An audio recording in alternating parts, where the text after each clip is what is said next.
We listen to our customers, and many of our customers have told us that sometimes they need to know the older version as well as the newer version of popular software programs. So, to help you stay both flexible and up to date, we've designed Quickstudy videos to be used with the latest versions as well as the earlier versions of your software programs. This could be a lifesaver in a tight situation. Where major differences exist between the versions, the keystroke sheet shows you both methods. Any suggestions you may have to improve our packages would be appreciated.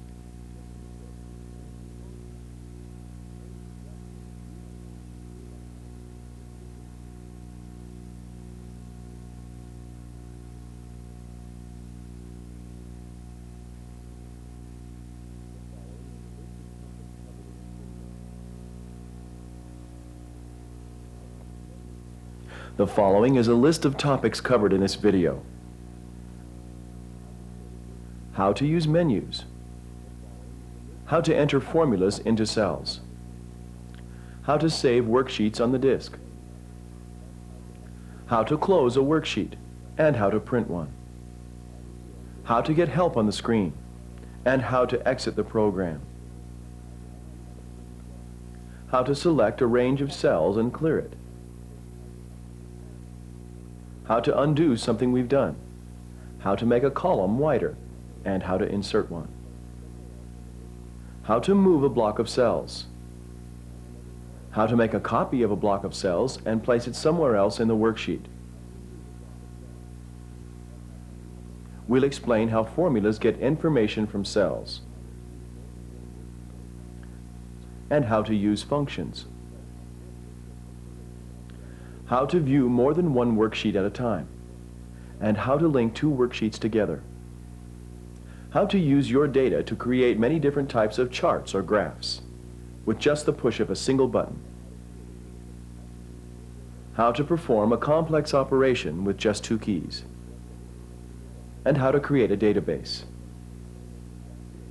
When Microsoft Excel opens, you'll notice it has its own menu bar.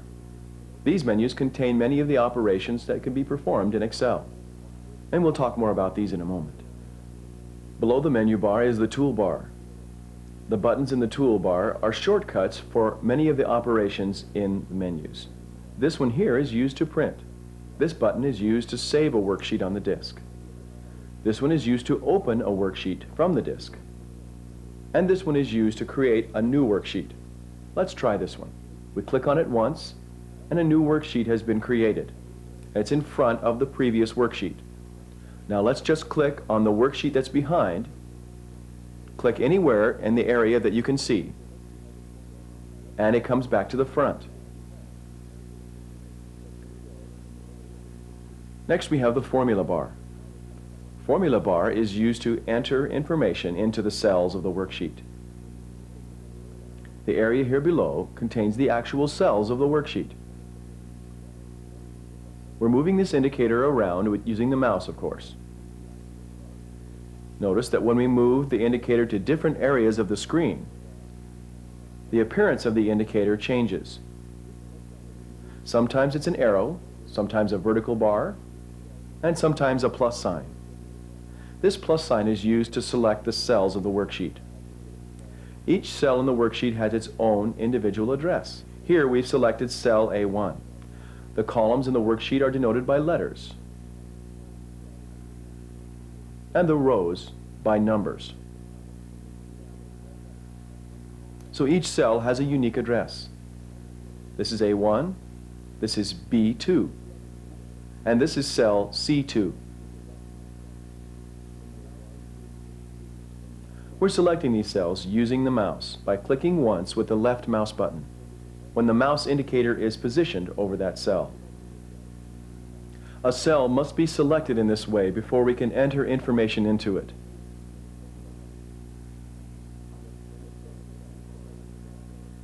We enter information into the cell using the formula bar.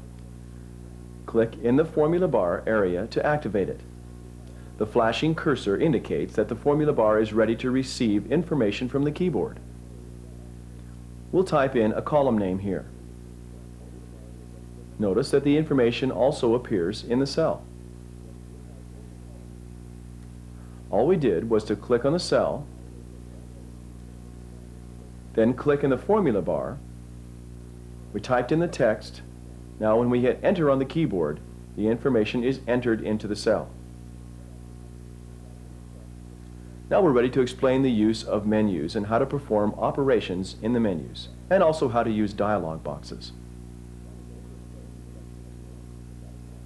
The various commands in Excel are conveniently arranged in menus, and we can open the menus by clicking once with the left mouse button, and click again to close it. This works for any of the menus. As you're looking through the menus, you may notice that some of the commands are followed by 3 dots, and some of them are not. Here are 3 that are not followed by dots. And here's one that is. Commands that don't have the dots will be executed immediately when you click on them. Commands followed by 3 dots will ask for more information.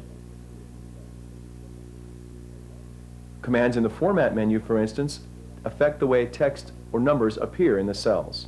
If we choose Alignment, Excel will ask us some questions about how we want it to be aligned. It does this using a dialog box. The dialog box opens in the lower part of the screen. Dialog boxes are very common in Windows programs. Let's take a closer look at this dialog box. There are many different choices for the alignment of the text. Using the mouse, we can select these choices by clicking in the appropriate area. These particular buttons work like radio buttons. When you push one, the other one is deselected. Only one of these may be on at a time. And these are the same.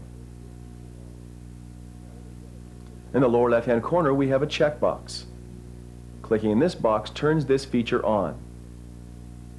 Again, we're clicking with the left mouse button once, clicking and releasing. We can click again to turn this feature off. And here in the orientation box, we can choose the orientation of our text. Most dialog boxes have at least these 3 command buttons: OK, Cancel, and Help. Selecting OK accepts the changes that we performed in the box.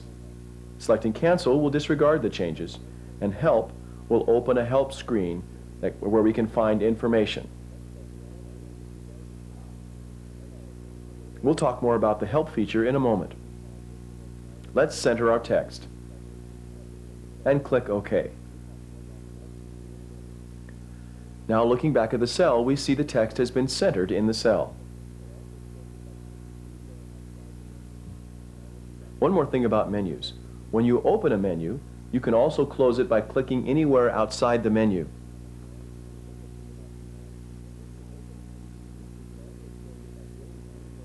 We're actually looking at a large worksheet through a small window. We can move this window using the scroll bars at the bottom and the right side of the window.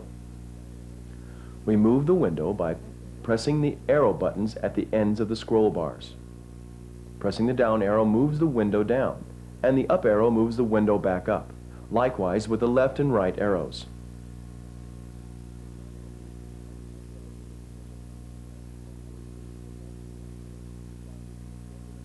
We can also move to a specific cell in the worksheet using a command called Go To. We find this in the Formula menu. Click on Formula using the left mouse button. Down through the menu we find Go To.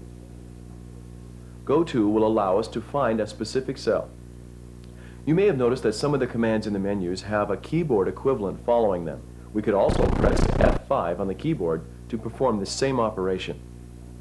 Click on Go To, and a dialog box opens on the screen.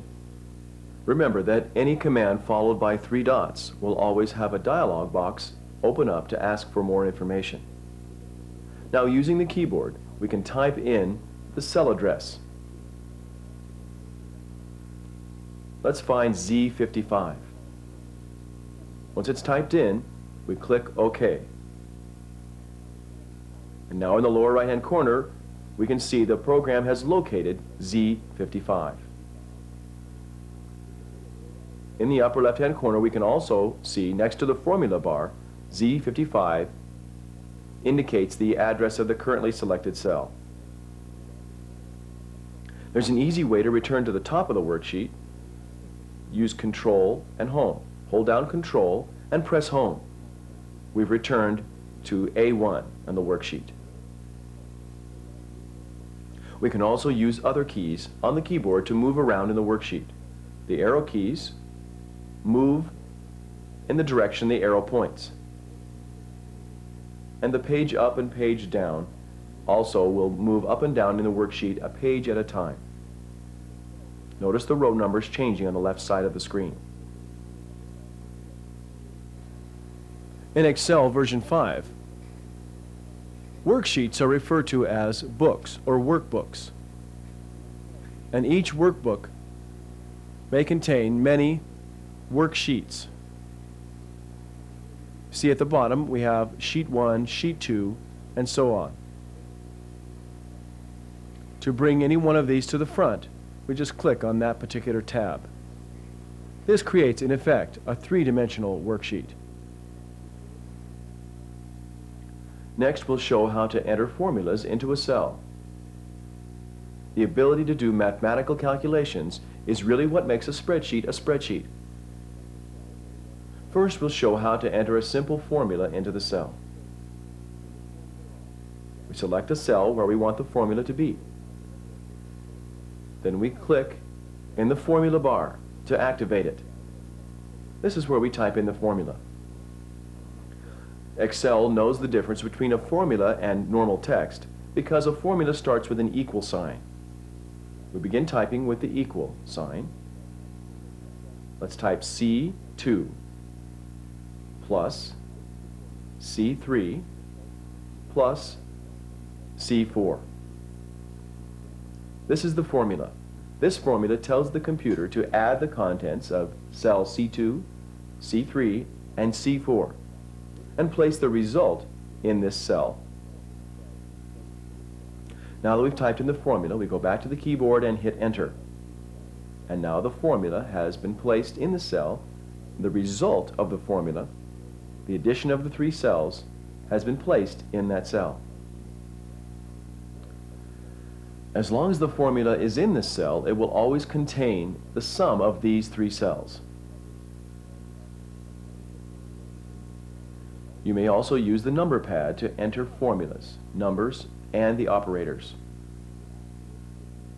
The operators are plus, minus, the asterisk, which means multiply, and the slash, which means divide. And we can use just these simple keys to enter even the most complicated formulas. But that might be a little cumbersome, so Excel has provided a list of pre-programmed formulas called functions, and we'll talk about those a little bit later. Next, we'll demonstrate how to save a worksheet to the disk. You should save things fairly often to avoid losing information. To save, we go to the File menu and choose Save. The Save As dialog box opens. It always opens whenever we save a document for the first time. This is so we can give our worksheet a name. Because the computer's suggested name is highlighted in the File Name box, we can just begin typing from the keyboard to replace it. Let's call it Revenue. Then when we click OK, the worksheet will be saved in the directory that appears in this window. The title of the directory is listed here. If you want to save in a different directory, double-click on this directory to get a list of all the other directories that are contained in it. And you may scroll through using the scroll bars. Let's go back to the original directory. Double-click on it to select it.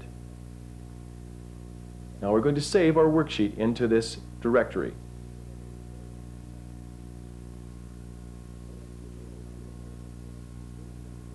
We click OK to save it.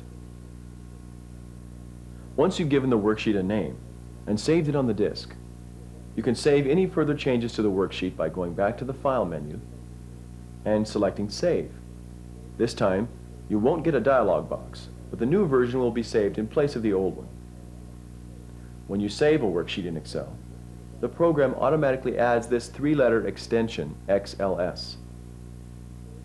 This identifies the worksheet as an Excel worksheet.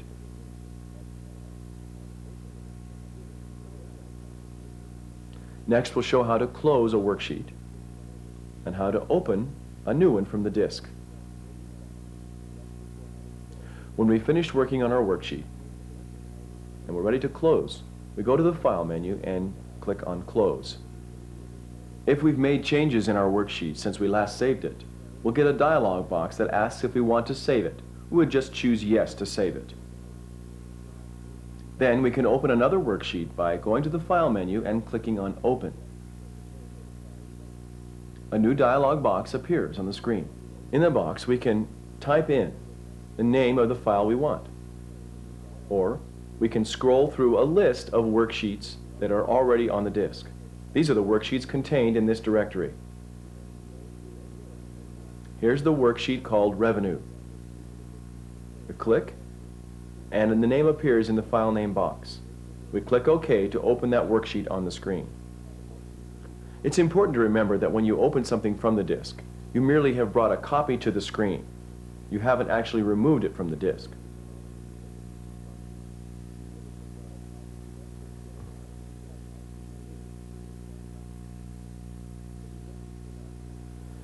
Next, we'll show how to print our worksheet.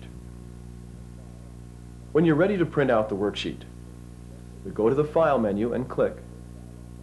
Click on File and click on Print. The Print dialog box opens.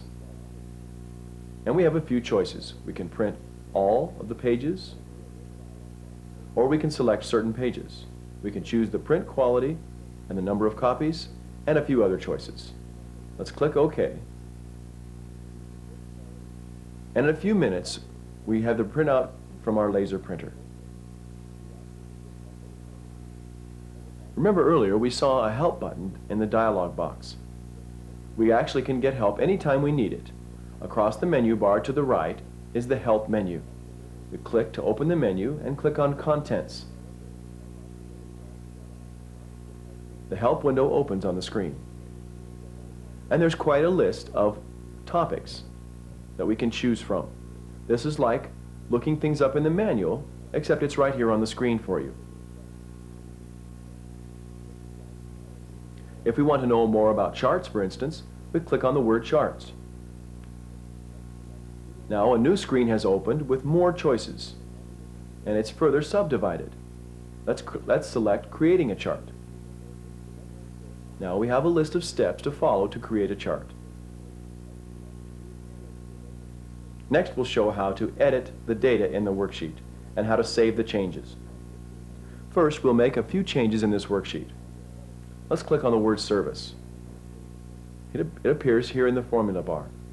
We can put the cursor there and add an S. Now the change has been made in the cell. We can edit numbers also. Let's click here, and the formula appears in the formula bar. Remember that we put the formula in, and that's how this number was calculated. Let's say we want to take C4 out of the total. And we click and backspace with the keyboard to remove it. When we hit Enter now, a new total appears in the cell. Now we're just adding the top two numbers.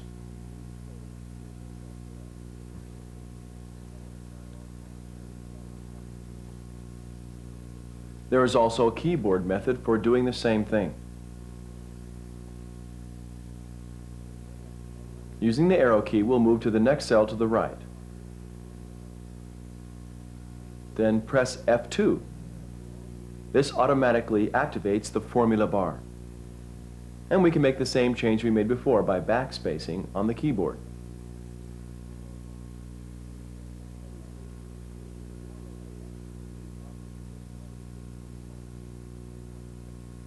Now that we've made some changes, let's save a new copy of the worksheet with a different name. Let's choose Save As from the File menu. The Save As dialog box opens.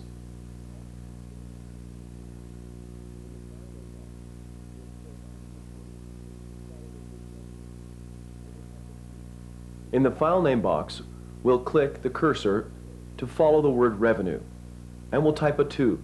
We'll call this Revenue 2. Then we click OK to save it on the disk.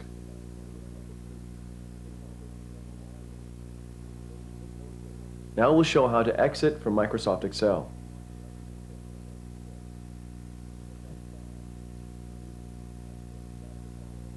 To exit the program or to quit, we click on File, then down at the bottom of the menu, we click on the word Exit. The program stops running and we return to the Windows screen. Now we'll see how to select a range of cells and how to clear them.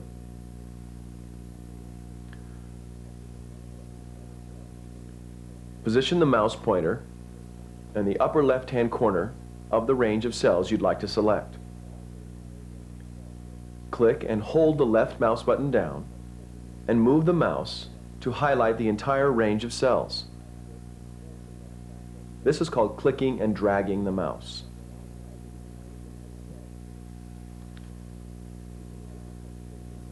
Clicking somewhere outside the range will deselect it.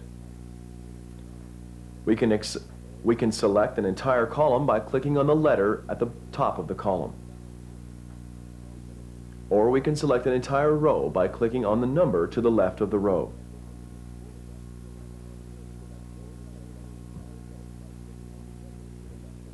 Clicking in this corner box selects the entire worksheet.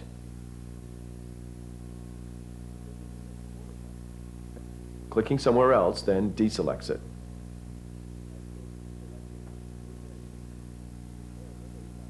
We can clear part of the worksheet by first selecting the range or the area that we'd like to clear. We go to the Edit menu and choose Clear. The Clear dialog box opens. It gives us some choices for what we'd like to clear. We can clear everything, clear just the formatting of the cells, or we can clear just the formulas, which includes also the text, or clear the notes. Let's clear all and click OK. That part of the worksheet has been erased.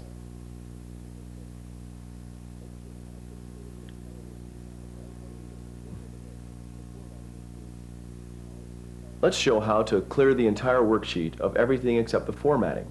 The formatting includes how the text and formulas appear in the cell, the centering, and so forth. If we'd like to save the formatting but clear all of the formulas and text, move to the upper left-hand corner, click on this box which selects the entire worksheet. Go to the Edit menu and choose Clear. Then in the Clear dialog box, choose Formulas. This will clear the formulas and the text. If we realize we've made a mistake, you can always recover from the last action that you took. The first choice in the Edit menu is Undo. In this case, it's Undo Clear because that was the last operation performed. If we click that, it goes back to the way it was before. Now when we select it again, it says Redo Clear. It will let us redo that clear operation. This toggles back and forth.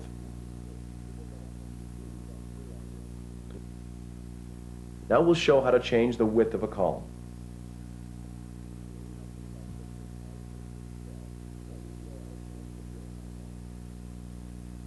Here we have some text that's been typed into the cell, but it's too wide. What we'd like to do is make the column wider so that it fits. Move to the top, the letter area. The cursor changes to this special indicator. If we click right there with the mouse and drag to the right, holding down the mouse button, and then release it, the column is made wider. There's another way to change the column width. Let's undo that one and go back to the way it was. Now, if we click on the A to select the entire column, then go to the Format menu, we can choose column width from the Format menu.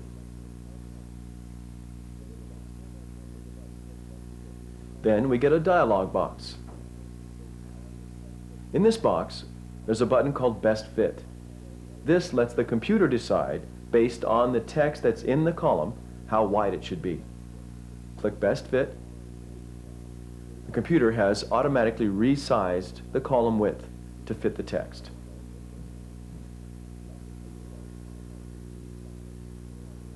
We can change all of the column widths at once by selecting a row, going to the Format menu, and choose column width. In the dialog box, you'll notice that the standard width is selected, which is 8.43 units. We'd like to change it to something else. Since this is already selected, we can type on the keyboard the new value. We typed 4. Now the columns are all 4 units wide, but they're a little bit too narrow. Some of the numbers are too long to fit in the column. Excel has replaced the numbers with these number signs to show there's a number there, but it's too wide to fit to display on the screen.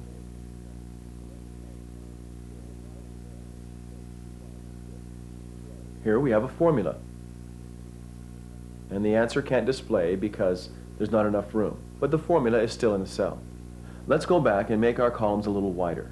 Select that row again, choose Format and Column Width. In the dialog box, 4 is already selected, so we can type in a different number from the keyboard. Let's choose 7. We type 7, it replaces the 4, and when we hit Enter on the keyboard, it's the same as choosing OK.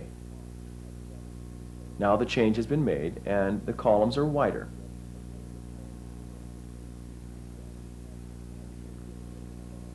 We can change just a range of column widths. Let's just choose these 2 cells, which is the same as selecting those 2 columns. Back to column width, and let's type in a different number.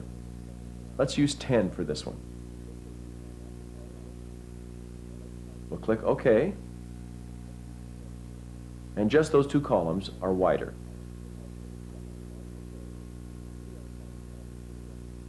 Now we'll show how to insert a column to the left of a selected column, and the other columns all move to the right. And we'll also show how to delete it. To insert a column to the left of column C, we select C by clicking on the letter. We go to the Edit menu and choose Insert. A new column has automatically been inserted to the left of C. Now it's the new column C. Let's make a new column title, April.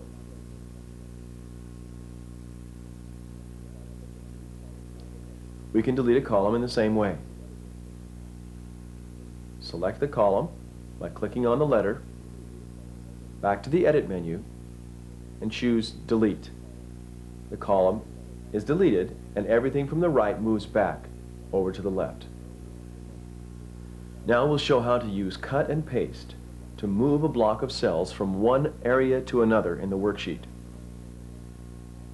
In this case, we've inserted a new column, column B here. We'd like to move some information from another column into this column without having to retype it.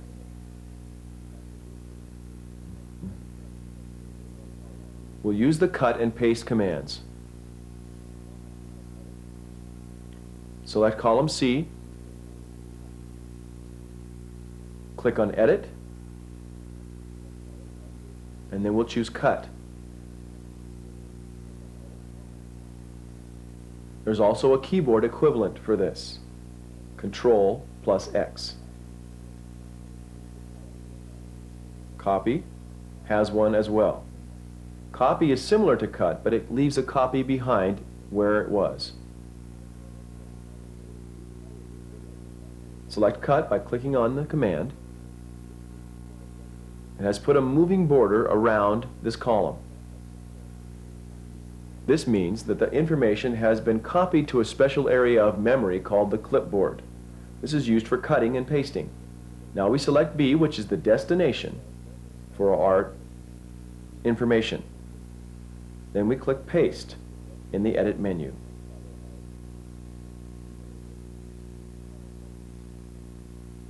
The information has been cut from C and pasted in B. You might remember a minute ago we saw some keyboard equivalents in the menus. We can do cutting, copying, and pasting using these keyboard equivalents.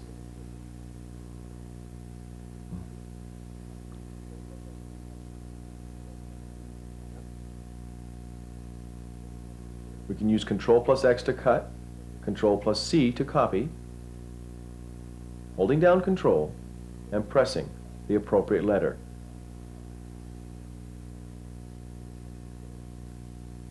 Control+C for copy, Control+V for paste. Cut, copy, paste.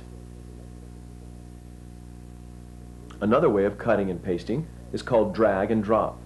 Select something with the mouse, then move the mouse just until it becomes an arrow on the edge. Then click and hold it and drag down, and then release the mouse button. It's been automatically cut and pasted to the new location. Now we'll show how to insert a new row. Everything else moves down. Inserting and deleting rows is similar to inserting and deleting columns. Select the row by clicking on the number to the left. Click on Edit, click Insert. A new row has been placed above, and everything else has moved down. To delete it, make sure it's selected, go back to the Edit menu, and choose Delete. The row has been removed, and everything else has moved back up. Let's put it back in for a minute to show how to move a row from one place to another. Select this row, number 2, back to the Edit menu, and cut. Puts the moving border around the row. This means that the information is on the clipboard in memory. Then we choose row 1, click on Edit, and click Paste. We could use the keyboard equivalents as well. Now the information was cut from 2 and pasted in 1. Microsoft Excel version 5 includes a new menu called Insert. This menu includes commands for inserting rows, columns, and other items. To insert a column, select the column, click Insert, and then click on Columns. One column is automatically inserted. The same is true for rows. Click on a number, click on Insert, and then click Rows. And one row is inserted automatically.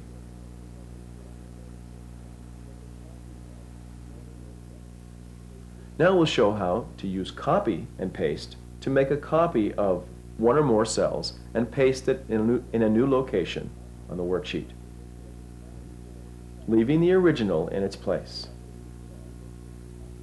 Copying and pasting is very similar to cutting and pasting. Let's select just this cell and copy. Choose a different cell and choose Paste. This information has been copied and pasted to the new location.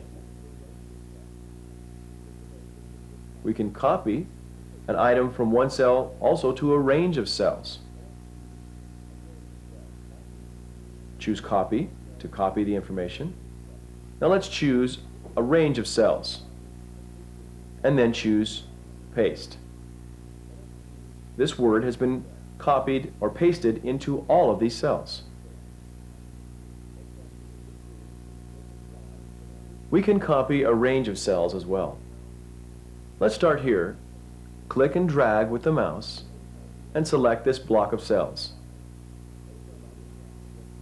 Then choose Copy from the Edit menu. Now we'll select a destination area of the same size and choose Paste. This information has been copied and pasted in the lower area. When you cut or copy something to the clipboard, it stays on the clipboard even though you close a worksheet.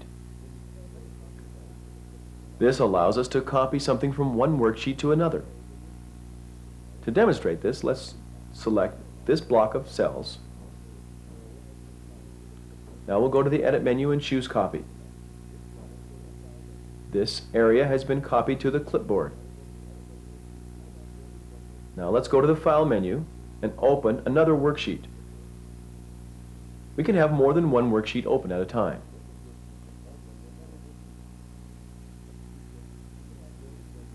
Let's find a different worksheet to copy the information to. Let's choose this worksheet called Copy. A shortcut for doing this is double-clicking. Double-clicking on it will open it, clicking twice rapidly. A new worksheet has opened. Let's select this block where we want the information to be pasted. Or you can just select the upper left-hand corner of where you want the area, where you want the information to be pasted. Now we choose Paste, and the information that we copied from the other worksheet into the clipboard now has been pasted into this worksheet. Next, we'll talk about relative and fixed addressing. This refers to the way that formulas relate to or get information from other cells. With relative addressing, formulas refer to cells that are located a certain distance from the formula cell. With fixed addressing, the formula refers to specific cells in the worksheet. When we copied this block of cells a minute ago, we also copied the formulas in the cells. You copy a cell that has a formula. Remember, this one was adding C3 and C4. We've copied this range of cells down below. In the process, we've also copied the formulas in these two cells. But when we click on the new location, the formula is different now. This one now, this originally said C3 and C4, but now this one is adding C8 and C9. Formulas that are entered this way with the letter and the number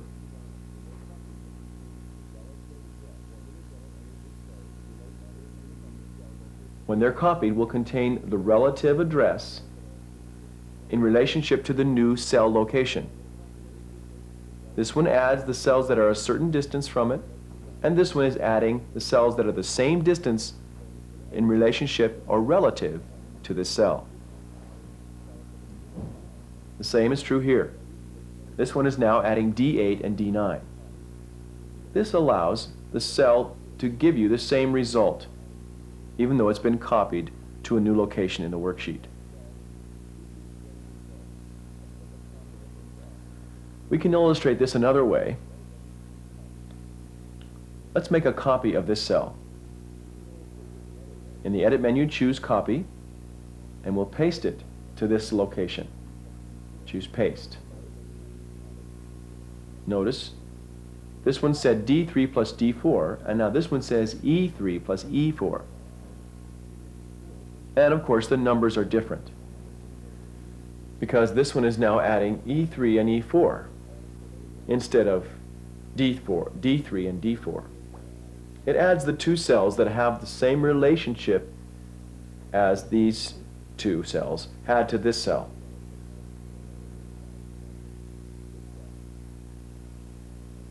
We can show this relative addressing in another way by selecting this cell and typing in a different number.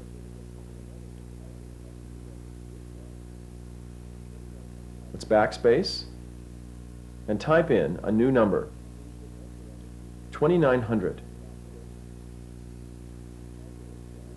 After we hit Enter on the keyboard, this number has changed. This cell doesn't actually contain a number, of course. It contains a formula, which is D8 plus D9.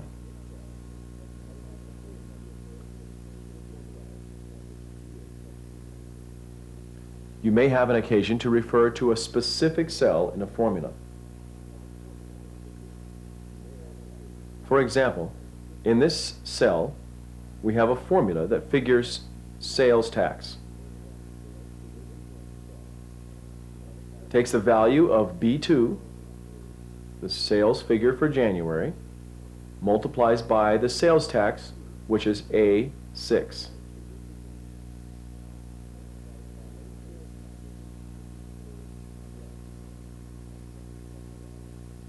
To indicate a specific fixed address or fixed address cell, we use the dollar sign prior to the letter and the number in the cell address. $A, $6 in a formula means get the information from cell A6 only. Wherever we place the formula in whatever cell, it will always refer back to this particular cell only, and not to some relative position related to the cell.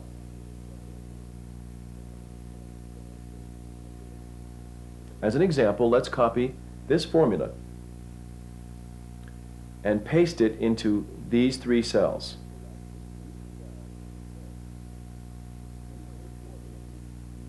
Now if we select each cell in turn, we can see that the formula, the relative part of the formula, has changed. This one was multiplying B2 by A6. In this one, the formula is C2 times A6. The relative address portion of the formula has been changed to give the same relationship of cells as existed in the original formula.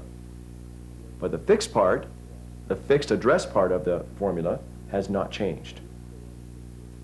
Each one of these cells multiplies the appropriate sales figure by the sales tax, which is the same for all of them. If the sales tax changes, we can change it in just A6, and the changes will apply to all the other cells.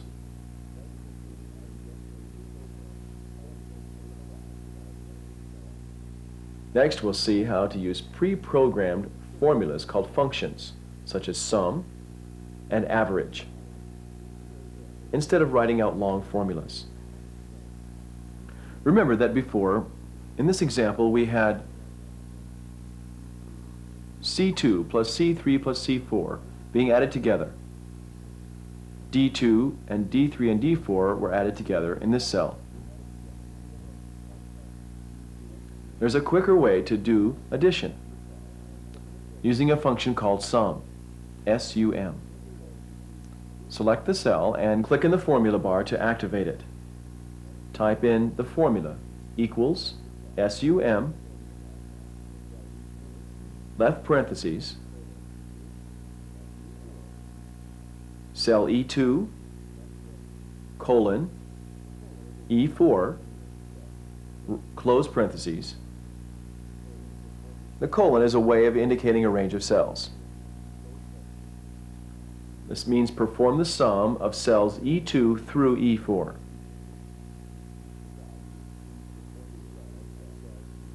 When we hit enter on the keyboard, the value appears in the cell. Sum of E2 through E4. Sum is such a common function. It even has a shortcut button in the toolbar. This little button with the Greek letter sigma is used to put the sum formula into a cell. Let's select the cell first, press the button, and it automatically assumes that we want to add the three numbers directly above the cell. And this has been done by Excel. And the formula has been placed in the formula bar and in the cell. Hit the enter key. Now the value appears in the cell, just as we entered it in from the keyboard before.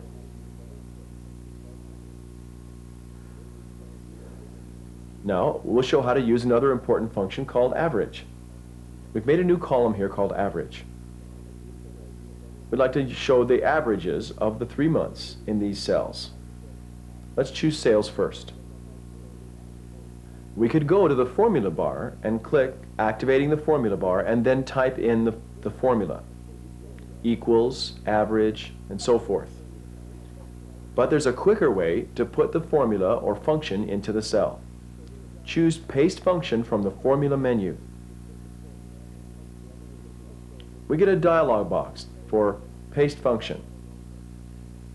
We have a window here that shows a list of all the functions available in Excel, and it's quite a long list.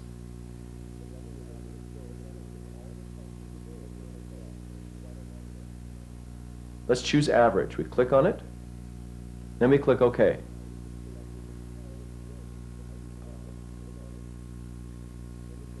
Now we can select this entire range of cells or numbers and type in from the keyboard the actual range that we'd like to use. C3:E3. Click Enter,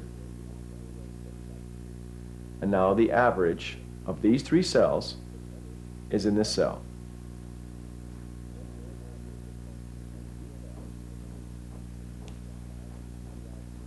One more very useful function called PMT, or payment, allows you to figure out mortgage and loan payments. Let's go to Paste Function. In the dialog box, we need to scroll down to find the PMT function.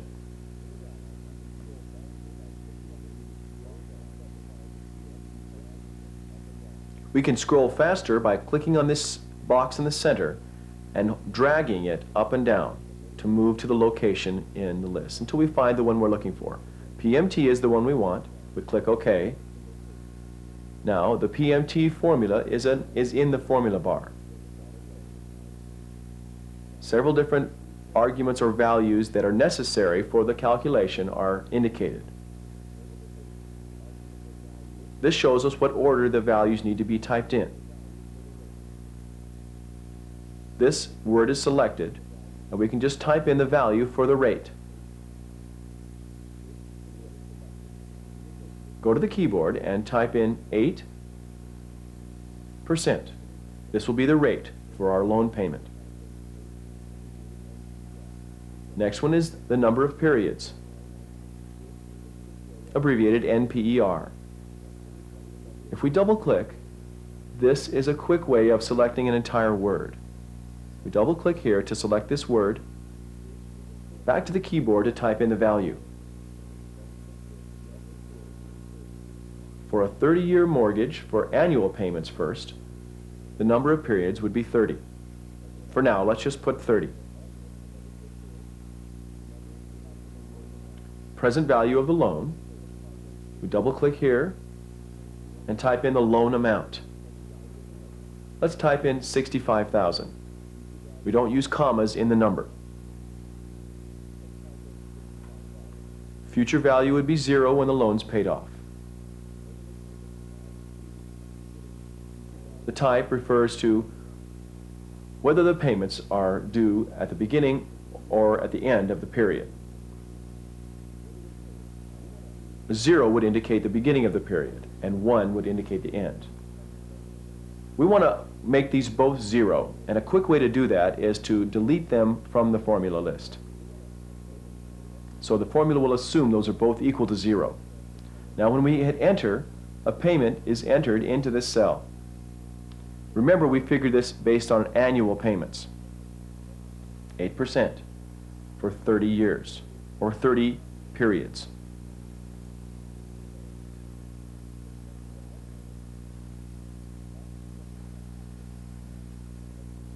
To make this a monthly rate, back to the formula bar, place the cursor right before the comma, but after the percent, use the slash key, which means divide, and divide by 12. That gives us a monthly rate. And of course, the number of periods must be multiplied by 12 to make it monthly payments. The asterisk means multiply, and then 12. Now when you hit Enter, we get the monthly payment.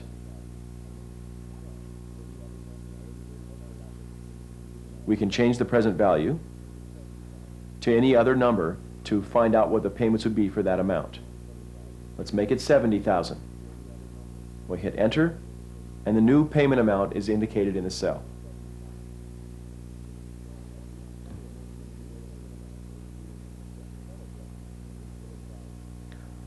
Probably a more useful way of using this is to put cell addresses in instead of the values. Then we can change the amounts, the rate, and so forth, and see the results. We've made a little table here: monthly payment, loan amount, and interest rate. Let's change 8% to the address of the interest rate cell, which would be C2. Now we'll change the present value to the cell address B2, which indicates the loan amount.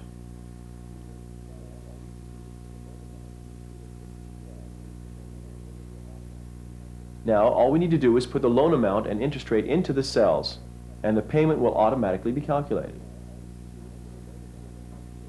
Here's a shortcut for typing something into a cell. Select the cell first, and then go to the keyboard and just begin typing. The formula bar is automatically activated. Hit enter. Now let's put the interest rate in. Again, just begin typing. 8%. Hit enter. Now we see the monthly payment for that amount and that interest rate. We can change these two and figure any payment amount. Let's change this to $70,000. Again, no commas.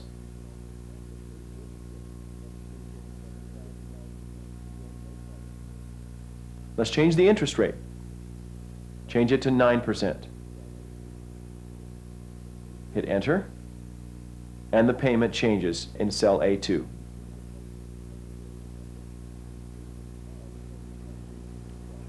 To choose a function from a list in version 5 of Excel, we use the function wizard. Excel version 5 contains many wizards, which are small programs that help walk you through or help you through many of the features in Excel. To place a function, an average function, in this cell, we first click on the Function Wizard button. Notice how in Excel version 5 the buttons have little labels that pop up telling you what they are.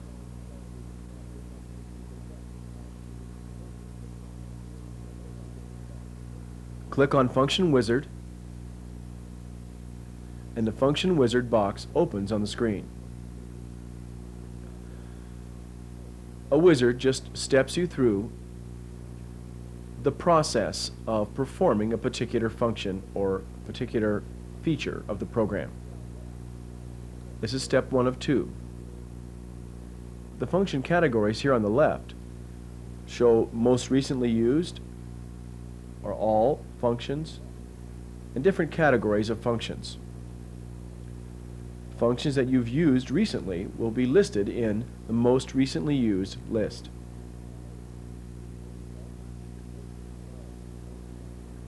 Here we can choose average, or we could also choose it from the all category by scrolling down to find it and clicking. Or we could also find it in statistical. It fits in different categories. Let's click on average. Notice here at the bottom we're shown what average expects for its arguments or values. Number 1, number 2, etc. This can be a string of numbers or cell addresses, or it can be a cell range. Now in a wizard, when you're finished with a step, you click Next to move to the next step. Now we have a box where we can enter the number or the cell addresses. Now we could just type these cell addresses in. Notice the cursor is flashing here. We would type the first cell and a colon and the last cell to indicate a cell range. Or we can also enter these cells automatically by pointing to them in the spreadsheet. Let's move the window down, and we'll highlight the cells. We'll click and drag across the cells that we want to average. and then release the mouse button.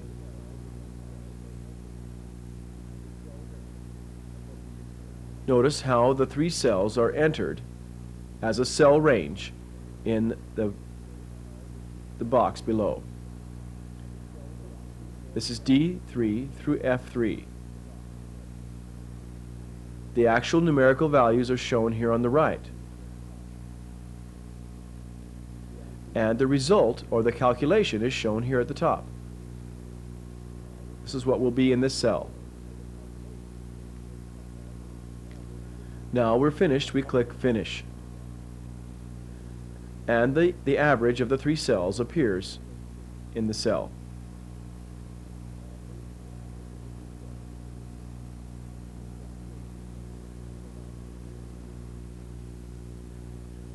To use the PMT function, we go back to the function wizard.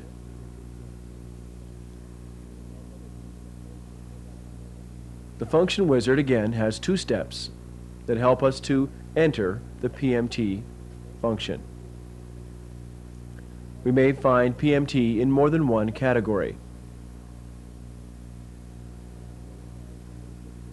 Then click on Next.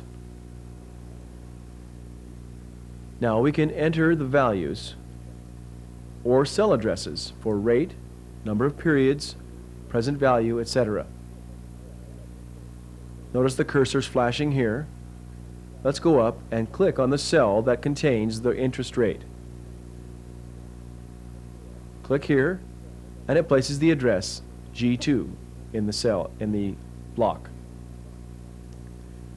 And since we want to figure monthly payments, we want to divide by 12. We type a slash and then 12. Notice the value here on the right. Then below, for number of periods, we click on the block that contains the number of periods, or the number of years in this case. That cell address is placed here. And then we need to multiply, because this is shown in years, and that's how we want it in the spreadsheet. But for monthly payment, we need to know the number of months. So let's multiply the number of years by 12. Type an asterisk. This means multiply. And then we just type in the number 12. This gives us the number of months. Notice on the right we have 360. This is the number of months or periods.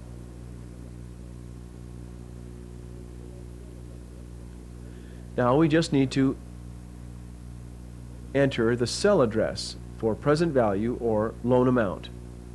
Click on the loan amount cell, and that places the cell address here, F2.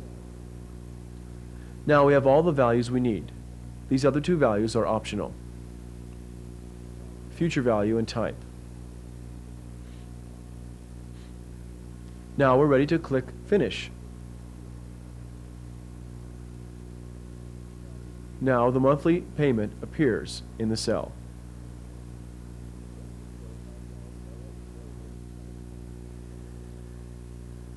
Next we'll show how to use more than one worksheet at a time on the screen.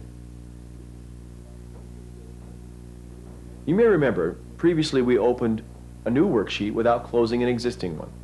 We can have more than one worksheet open at a time on the screen. To see how many we have open, or to view them, we can go to the Window menu. Pull it down by clicking on it.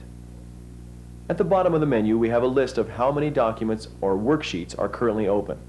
In this case, we have 4. You may have up to 10 worksheets open at a time.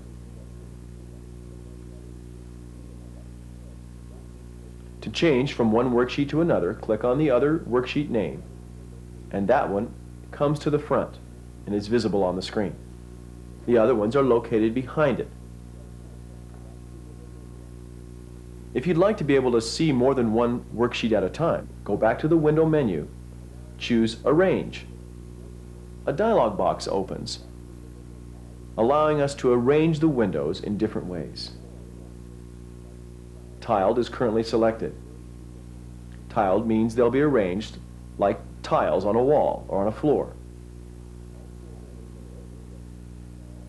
Clicking OK, all 4 windows that are open now are visible in a tile arrangement.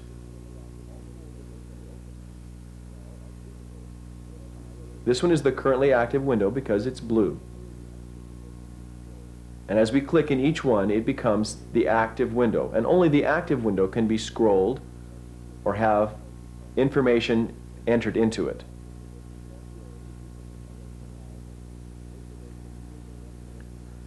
We can also choose a different arrangement of windows on the screen. Let's choose a range again. This time, let's choose horizontal. Click OK. Now this arranges the 4 worksheets in a horizontal format across the screen, one above the other. To go back to the full-size view of each window, go to any one of the windows, any one of the worksheets. In the upper right-hand corner is a button which is called the Maximize button. Clicking this expands it back to the full size. Now if we go back to the window menu and select any one of the other worksheets, we can see they've all been expanded back to their full size.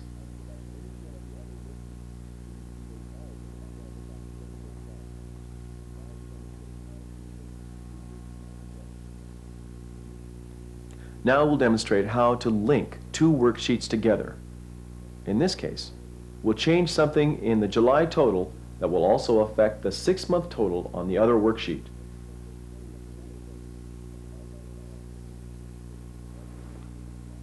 Now we have 2 worksheets open, side by side on the screen. One for May, June, and July, the other one for August, September, and October.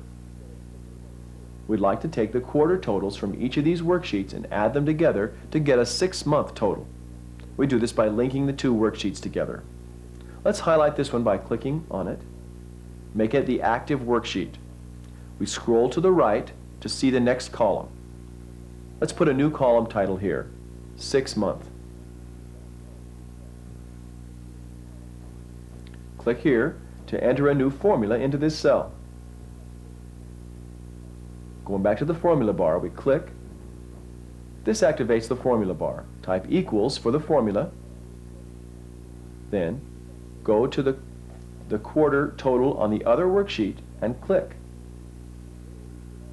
That puts a cell address for that worksheet, including the worksheet title, into the formula. We add a plus sign, then go back to the other worksheet and click on the other quarter total cell. That cell address has been placed in the formula also.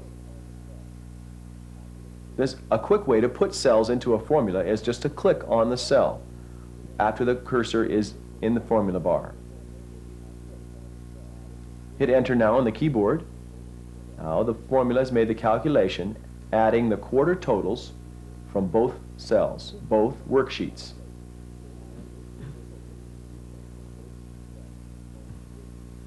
Let's scroll the right worksheet over so we can see it better. Remember that the 6-month total is the total of the 2 quarters added together. But the quarter totals also are formulas that refer to other cells. So if we change the value in this July cell,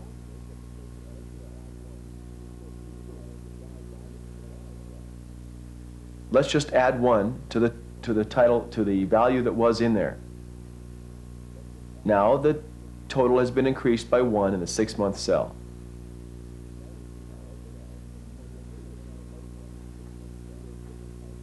Now we'll see how Excel can use the data in our worksheet to create different types of graphs or charts.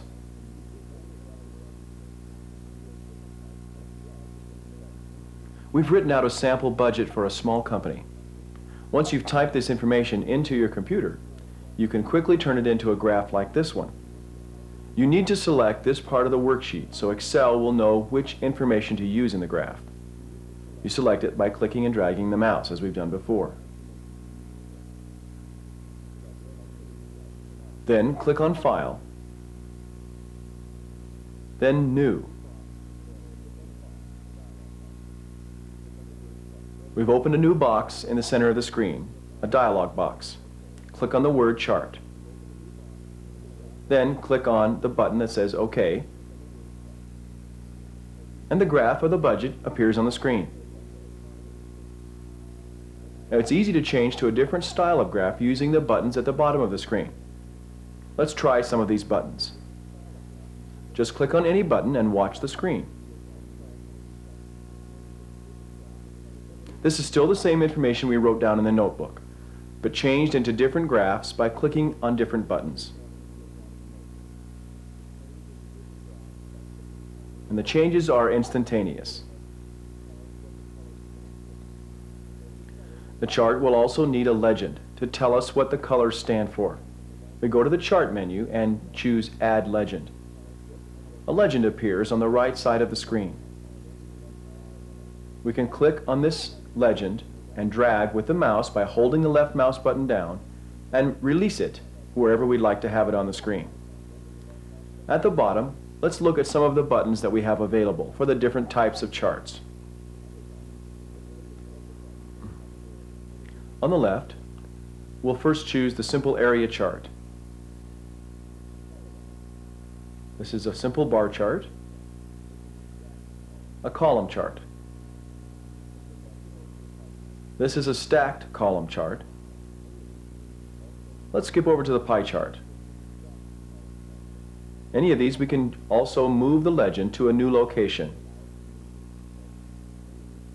Clicking and dragging the mouse will allow us to move this legend. Now here's some of the 3D charts. The area chart, a three-dimensional bar chart. Again, let's move the legend to a new location. And here is a three-dimensional column chart.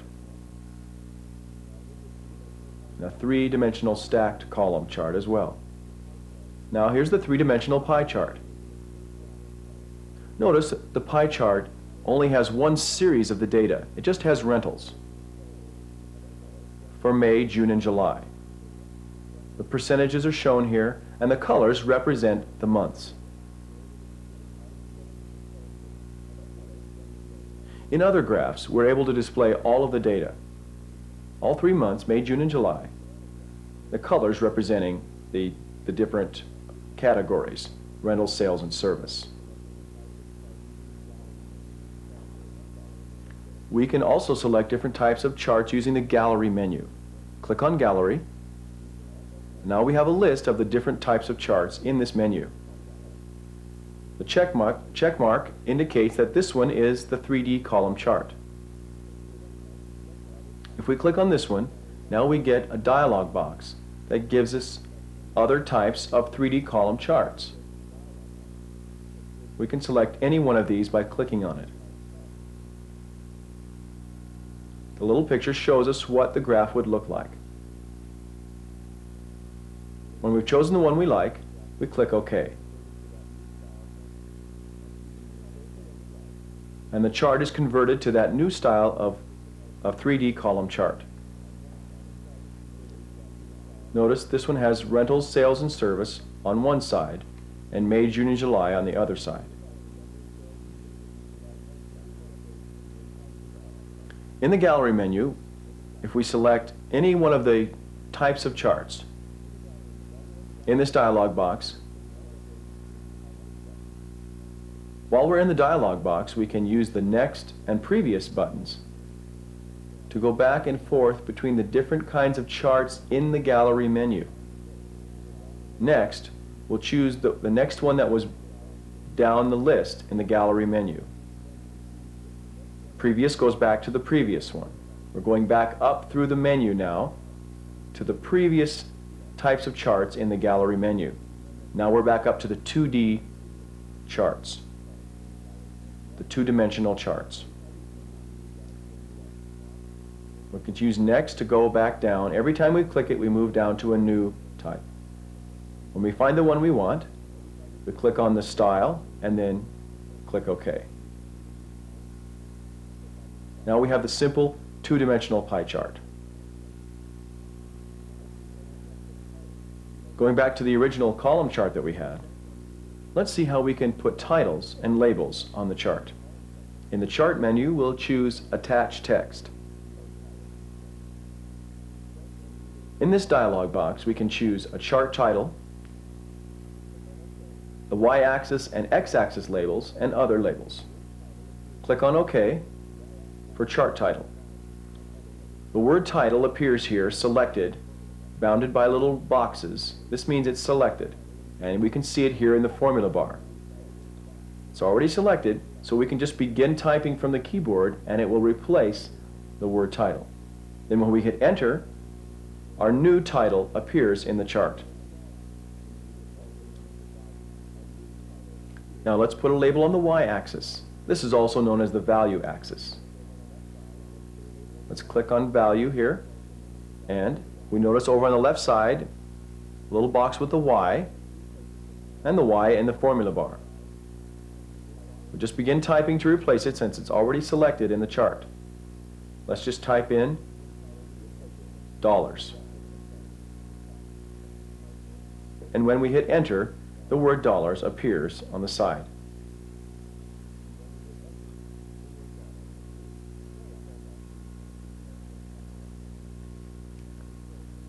Now we've gone back to a three-dimensional pie chart to show some of the other features of charts. We can select individual areas of the chart just by clicking in the area. Once the chart area is selected, let's choose patterns to show how we can change the colors or patterns in that area.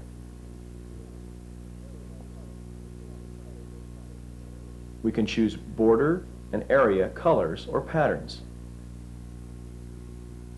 Let's look first at the area patterns.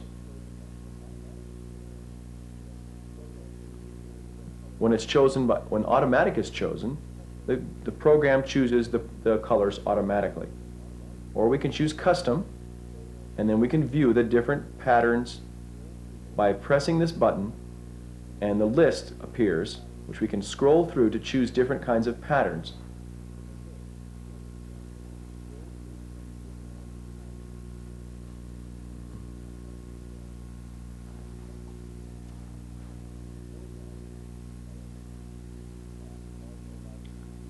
The foreground color box also allows us to choose the color for the foreground area.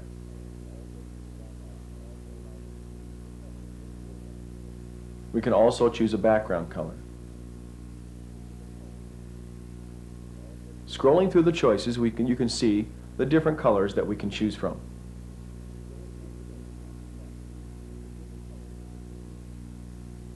We can also choose black or white. And the sample in the lower right-hand corner shows the color of the current area that's selected. Let's choose a different color of blue. Let's use this lighter color here. The sample shows us the appearance of that area in the chart. Notice there's a black border around it. Let's change the color of the border. Moving to the left in the dialog box, let's choose Custom in the border area, and then choose the color. Let's choose white. Going back over to the right now, the sample is blue, light blue, with a white border.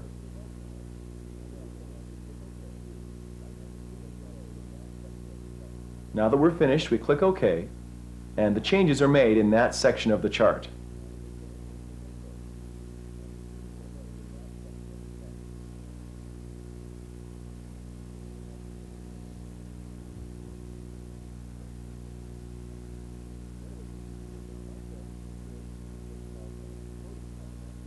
One of the things we can do with a pie chart is to create what's called an exploded pie chart, where one or more of the sections are pulled out away from the rest of the chart to separate it. The quickest way to do this is to click and drag with the mouse. You click and drag, holding the left button down, till we get to the place where we like to have it, and then we release it. Now it's moved the piece away from the others. Everything has gotten a little bit smaller, so it fits on the screen still. We can do the same thing with all of the pieces, just by clicking and dragging with the mouse.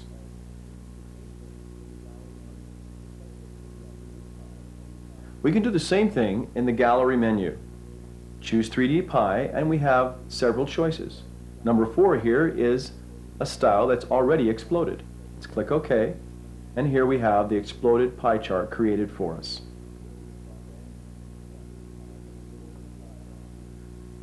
Printing the chart is easy. You click on the little printer icon in the toolbar. This is the printed graph. You can print on a color printer or a black and white printer. We used a small budget in this example, but you can also use a large budget. The steps are exactly the same.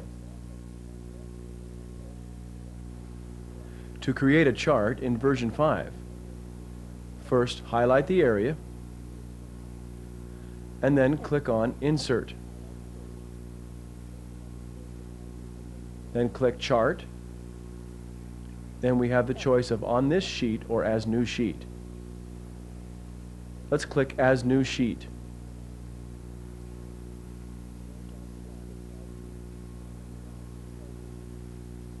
Then down at the bottom we have a chart wizard. This is the range of cells we want. Let's click Next.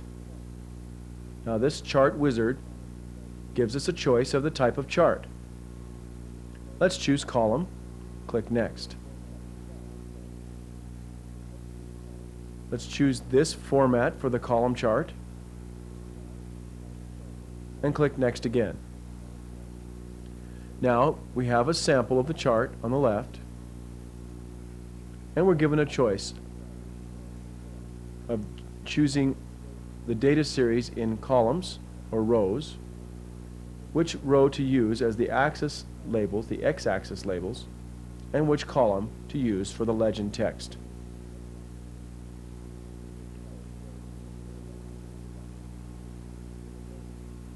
Notice that it's using May, June, and July for the labels and Red Owl Sales and Service in the legend. This is all correct, so click Next.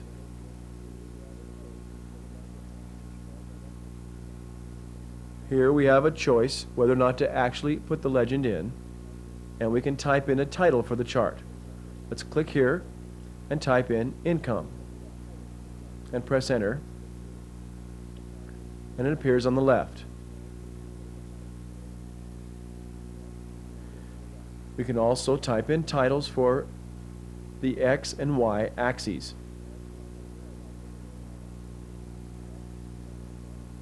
Let's type in a title for the Y axis, dollars,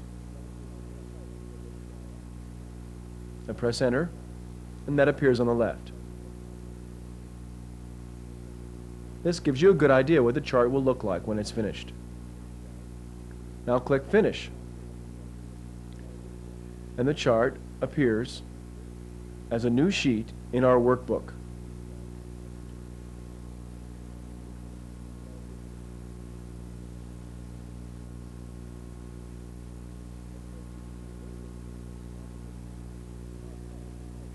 Of course, we can do many of these operations outside of the chart wizard. The chart wizard is merely a way of stepping through the individual steps. We can add a legend or title later on into our chart. We would do this by clicking on the Insert menu and then clicking on Titles, Data Labels, Legend, etc. We can even add pictures, and we show how to do this in the advanced video.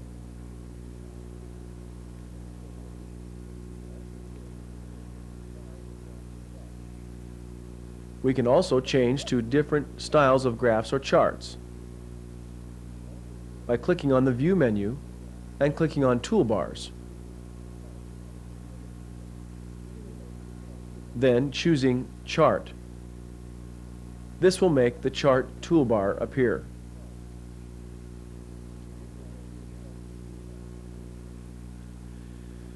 This is the chart toolbar. This is a floating toolbar. We can click and drag to move it around. To see different kinds of charts, we would click on this arrow button. We also have a default chart button and a chart wizard button. We can access the chart wizard from here. We have horizontal grid lines. Notice these are already on in this chart. That's why it looks like it's pushed in. And legend likewise. In this chart toolbar, we can quickly create a chart with all of its elements. Now let's look at the different chart types. Click this button. It has the styles shown. And now we have pictures of all the other types of charts. The three-dimensional are on the right.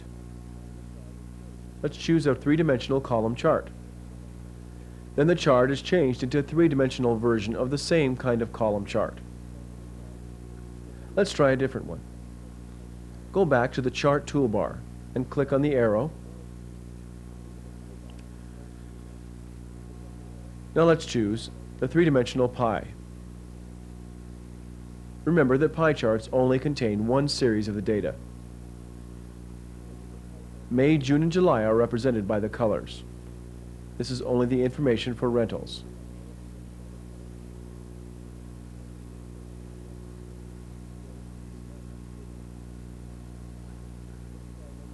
Notice this one does not have the grid lines turned on.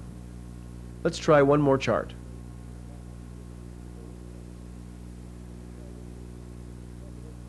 This is the donut chart. It's a combination of a pie and a column chart. It shows all three series of the data. May, June, and July are represented by the colors. Rentals, sales, and service by the different rings.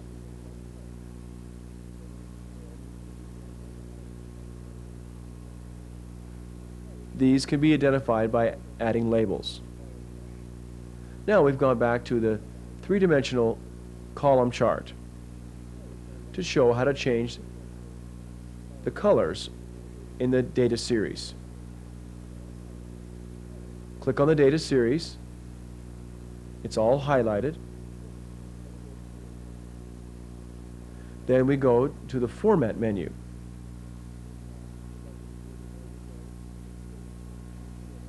Here we have Selected Data Series. This means the one that's highlighted. Click that, and now we get the Format Data Series box, where we can choose different patterns, just as we did in the other version. Border, area, colors, and patterns. We can choose name and values, and data labels here for that particular data series. Let's change the color. This is the current color here. Let's change it to this red color by clicking there and then clicking OK. This is the sample here in the lower right-hand corner. Now we see that these columns have been changed to this red color. We can also activate this Format menu by just double-clicking on a selected data series, and it automatically opens the Format Data Series box.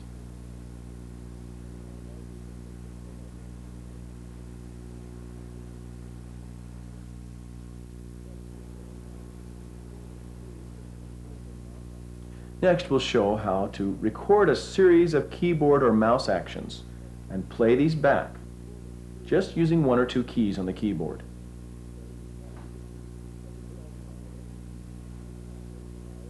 To do this, we use something called macros. Macros allow us to record all the things we do on the screen, either with the mouse or the keyboard, and play those things back. For this example, we want to insert a new row above rentals called consulting, so we can put new data in that row. And we'd like to be able to use the macro to insert that same row elsewhere on the worksheet. To record a macro, we click on macro and then click on record. The Record Macro dialog box opens. It's given us a name and a shortcut key And we can also choose where to store the macro on the disk.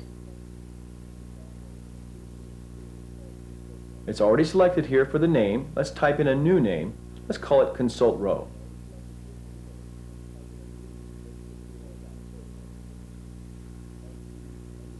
Let's click here in backspace and choose a new letter for the macro for a shortcut key. Let's just give it the letter Q. Now, Global Macro Sheet means that this macro will apply to any worksheet that we open.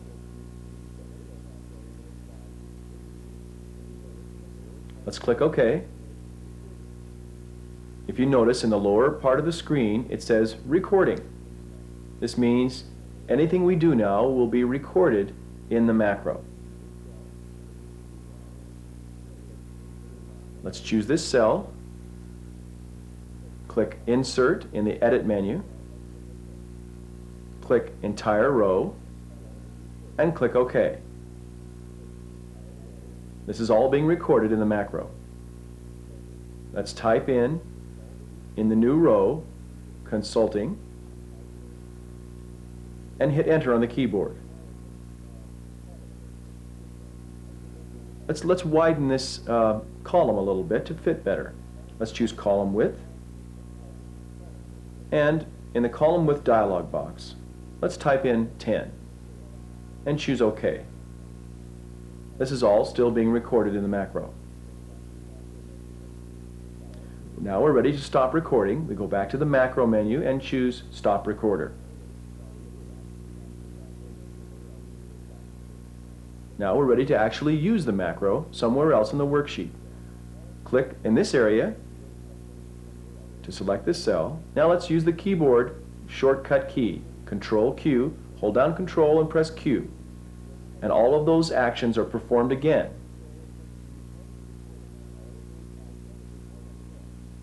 When you're planning to record a macro, there's one other thing that you should be aware of. When you highlight individual cells, or when you move to individual cells as part of the macro, those cells will be referred to by absolute reference or absolute cell address. So if you're trying to create a macro in one part of the worksheet and then use the macro somewhere else, you may find that the cell addresses will refer back to the place where you originally recorded the macro. This is absolute reference, and this is the default. So anytime you're going to record a macro where you want to move the highlight to another cell, get information, copy, anything where you're referring to specific cells, you'll need to change it to relative referencing first. And the way to do that is, as you're recording the macro, click on Macro, click on Record, go ahead and begin recording your macro. Then, before you do anything, go back to the macro menu and click on Relative Record. This will put it into the relative reference mode. You click on that. Now, anytime you select a cell, or especially when you move from one cell to another in the macro, it will record the command as move down 1, move to the right 1, instead of move to cell D4 or cell C4.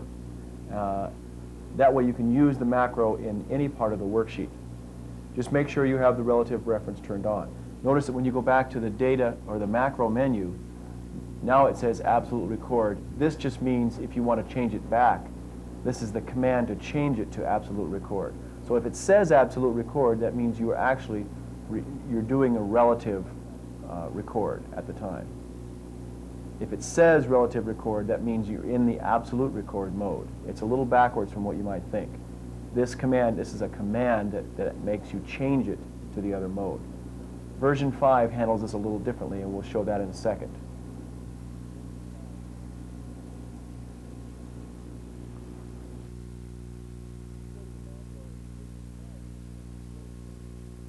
Recording a macro in version 5 of Excel is very similar, but there are slight differences. Notice that there is no macro menu.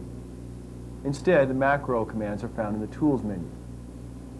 Click on Tools, then click on Record Macro to actually record a macro. Click Record Macro, and a side menu opens up to the side. And then you can choose this to actually record the macro.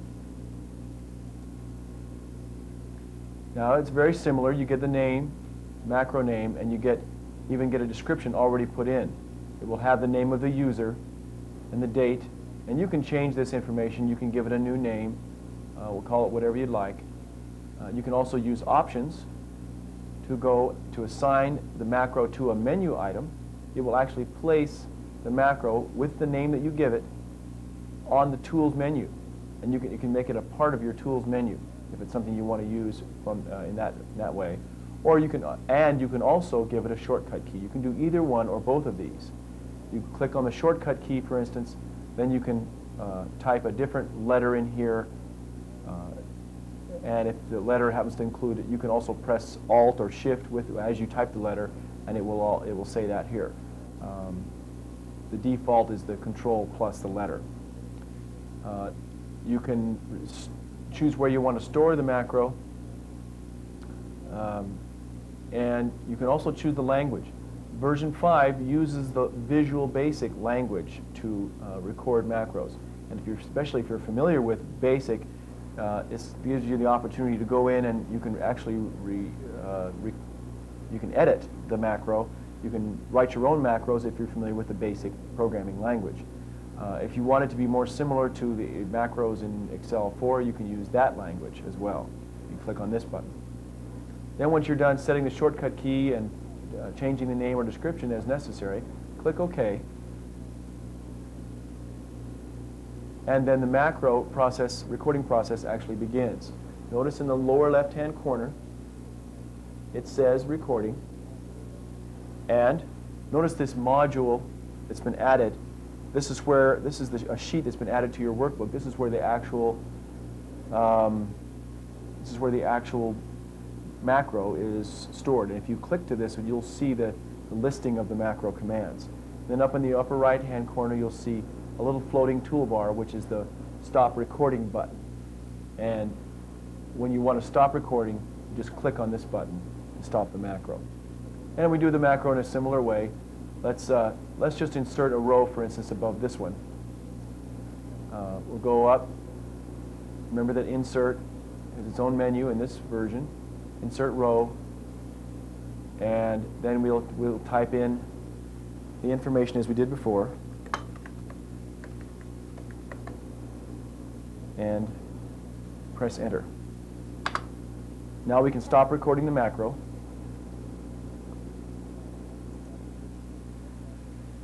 Now if we want to run the macro again, remember that the keyboard command was Control plus E. Let's click here, and we'll perform the macro by pressing Control plus E. You could also go back to the Tools menu and click on Macro, and then you'll get a list of all the macros that you currently have. And you can just click it here to select this macro, and then you'll be able to choose Run. Or you'll be able to also choose Edit if you want to go back and change the macro. Let's cancel this, and we'll run it just by using the keyboard command, Control plus E. Hold down Control and press E. And notice it has put the row in there. But also notice that instead of highlighting this cell after it was finished, it went back up and highlighted this cell. That's because individual cells are referred to by absolute references instead of relative references. When we hit Enter after typing this in, it went down to this cell and it recorded in the macro cell B5. So that when it performed the macro down here, it went back up to cell B5. This is because it's recording in absolute reference mode. It refers to cells by their actual cell address. If you want to use relative references, if you want to be able to move from cell to cell in your macro and then repeat that action somewhere else in the worksheet, you'll have to use relative referencing. And to turn that on, you have to turn that on after you start your macro. So you start recording a macro,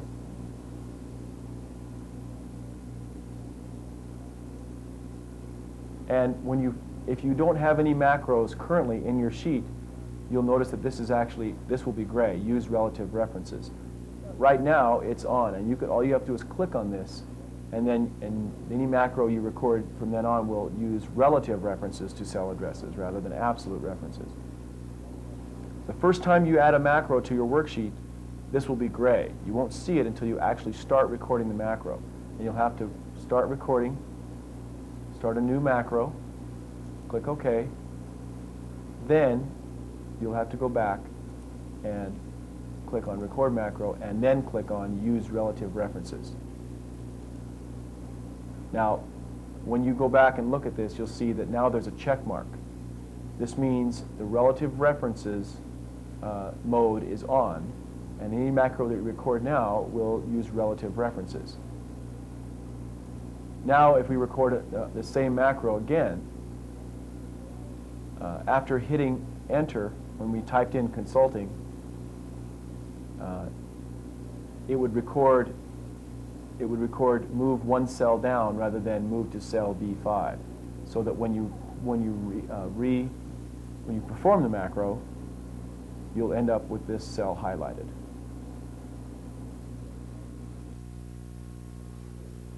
Next, we'll show how to sort data in our worksheet.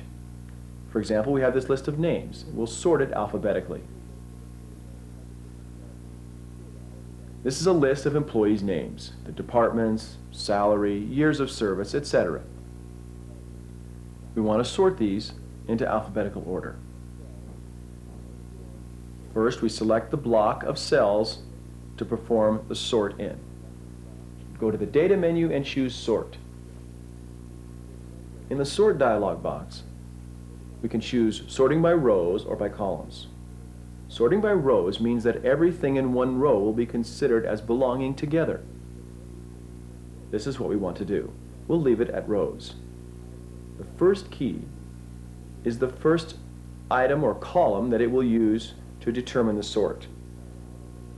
We're sorting by last name, so this first column is what we want to use to sort by.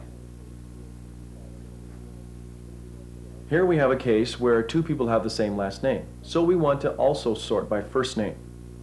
Let's put a second key in to sort by first names. Then we'll choose this column by just clicking in it. The address appears in the second key window. The names will be sorted by last name and first name.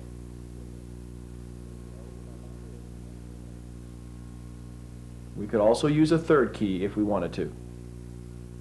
Let's click OK now. And the data now has been sorted by last name and then by first name. Notice the last names here, they're the same, and then the two first names sorted in alphabetical order. And all the other information is still with the original row that it was in. Next, we'll see how to take information in the worksheet and use it to create a database. Having information in a database can make it a lot easier to change or find or delete information. In this case, we have the same list of employees and their departments and so forth. We'd like to make a database out of this information. We click and drag to select the information and the headings, the titles at the top. In the Data menu, we choose Set Database. Now this group of cells has become a database. Of course, a database can be as large as you want. It can be as large as the entire worksheet if necessary. And you can store, of course, you can store any type of data in a database.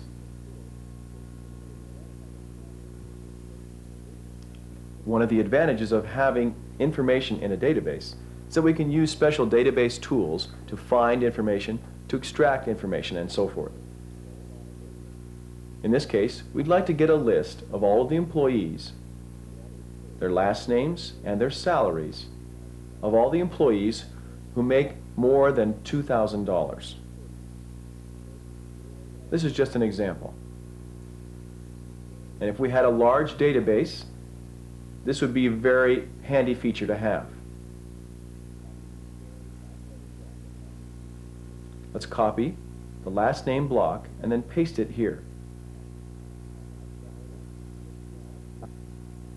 We'll copy the salary cell and paste it here. We select and then choose paste. Now, we'll use this little area as what's called a criteria range to find the information. Below these titles, we'll type in the information that the computer will use to decide who to find in the list. We'd like a list of the names of people who make a certain amount of salary. People that satisfy the criteria in these blocks. Let's type in below salary, let's type greater than 2,000 and hit enter. Now we select this entire little block of cells and we identify this as a criteria range for the search. Click on Data and click Set Criteria. This block now has been chosen as a criteria range for the search. Going back to the Data menu, let's choose Find. This will find all of the last names that satisfy the criteria listed. And the program has selected the first one. Down at the bottom of the page, we'll see the instruction, use arrow keys to view records. By using the arrow keys, we can move down and only the records that satisfy the criteria will be selected. Notice it skipped one. He had an income of $2,000 exactly. Well, we asked for greater than 2,000, so that one was skipped. And then it won't go any farther than this because the last one does not satisfy the criteria. Use the arrow key to move back up again. And we could go through the entire list finding those names that satisfy the criteria. Another option we can use to find information, once we have the database set, we go to the Data menu and choose Form. The program has created a form. This form looks somewhat like a dialog box. It has all the fields in our database. If we had more, there'd be room for them here. And we'd use the scroll bar now to go through the database, and each record appears in its appropriate box. We can also delete records using this form. We can change names or other information. We can use this to find things. Using the criteria, let's type in the salary, we'll do the same search we did before. Let's type in the salary box, greater than 2,000.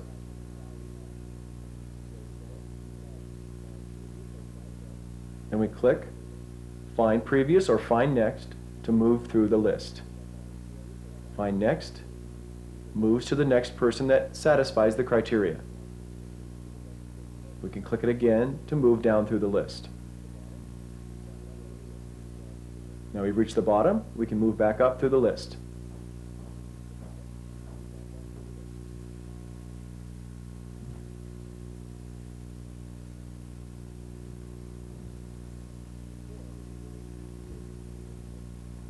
The form is a very easy way to enter information into the database as well.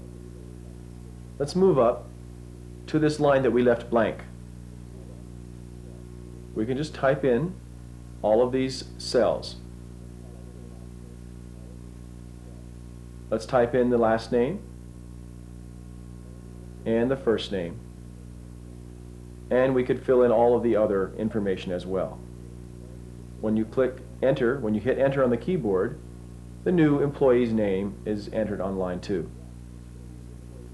Now we can also extract information from a database, which is like finding, except we want to make a copy of the data and place it somewhere else in the worksheet or on another worksheet.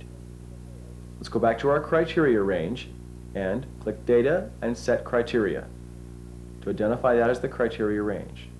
We have this other little block of cells now. This is going to be our extract range. The actual list of extracted information would be placed here. Choose Set Extract from the Data menu, and now we choose Extract from the Data menu. This will actually perform the extract operation. The Extract dialog box opens. We can choose Unique Records Only if we'd like, if we think there might be some duplicated information. But let's just choose OK. And now there's a list of information that has been extracted from the database, information that satisfies the criteria that we identified. We also use wildcards when you're searching for or extracting data. For example, we may want to search for all employees whose names begin with the letter H. If we follow H by an asterisk, the asterisk is a wildcard that stands for any other letters. Choosing this area as the criteria range now, set criteria again. Then when we do the extraction,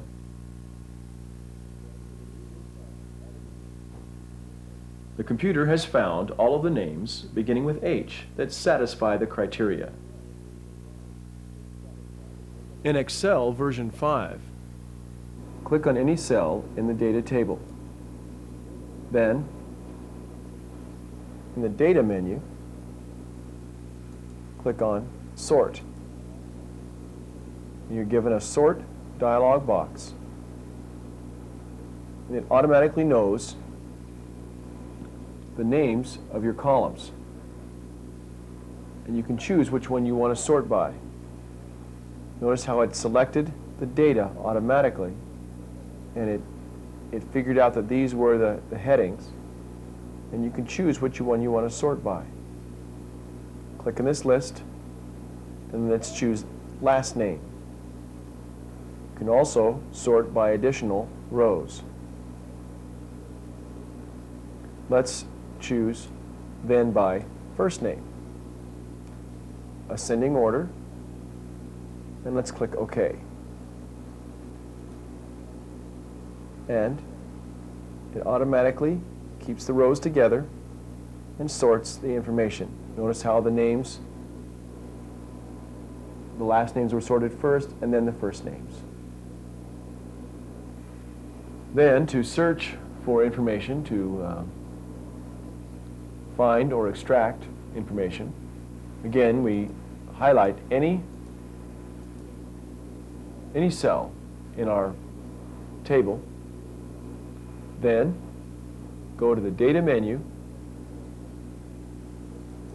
and click Filter, and then choose Auto Filter. This places little drop-down list arrows by the headings of our data.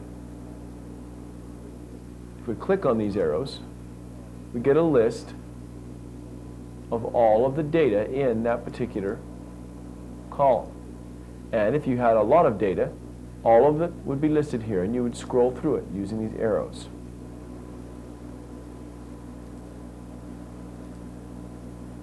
These are all similar. These are all contained here. There's no arrows, no scroll arrows, because it's all contained in one little box. If we wanted to show everyone who makes $2,000, click on 2,000, and it filters the list so that all we see is the person who makes 2,000. If there were more than one person who makes that amount, they would be listed. Notice it's blue. This means that we're currently filtering, or we're looking at only part of the list. Click this, scroll back up and go back to all to see all of them again. We can also do a custom filter. Click on Custom, and in this area, we want to show the rows where the salary is greater than, and then type in here 2,000. We want to show the rows where salary is greater than 2,000. Notice we can also choose between less than or greater than equal to or not equal to, etc. Then over on the right, click OK. And now we have the list filtered to show only those that are greater than 2,000. Notice the one that was exactly 2,000 is not shown here. Over on the left, we can see that we're looking at rows 2, 3, 5, and 6.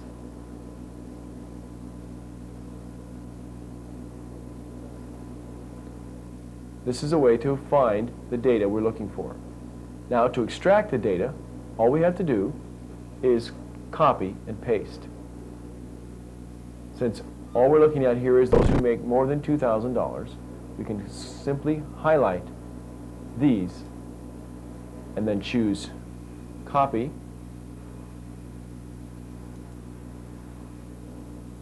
and then click here and choose Paste. And just that information is pasted into a new area in the worksheet. So it's very quick with autofilter to find and to extract data from our database. The video you just watched contains intermediate features. But you and your coworkers can gain powerful computer skills from our advanced video package. For only $149.50, you'll get advanced videos on Windows, Microsoft Word for Windows, Excel, WordPerfect, Lotus, and DOS. In 2 hours or less per video, you can learn dozens of powerful time-saving skills. Sometimes a single feature can save hundreds of hours of labor. And if you or someone you know needs a solid foundation in the basics of using computer software, we have the answer. For only $119.95, you'll get beginning videos on Windows, Microsoft Word for Windows, Excel, WordPerfect, Lotus, and DOS. That's $119.95 for beginning videos on Windows, Microsoft Word, Excel, WordPerfect, Lotus, and DOS. For those who need a solid foundation in the basics of using computer software. We ship all orders the day we receive them. You'll get your tapes in 7 to 10 working days. For another $8, we'll rush your order for delivery in 3 working days. To order the advanced package, all 6 videos for just $149.50, just call this number, 1-800-999-3279. Order now. To order the beginning package, all 6 videos for just $119.95, just call this number,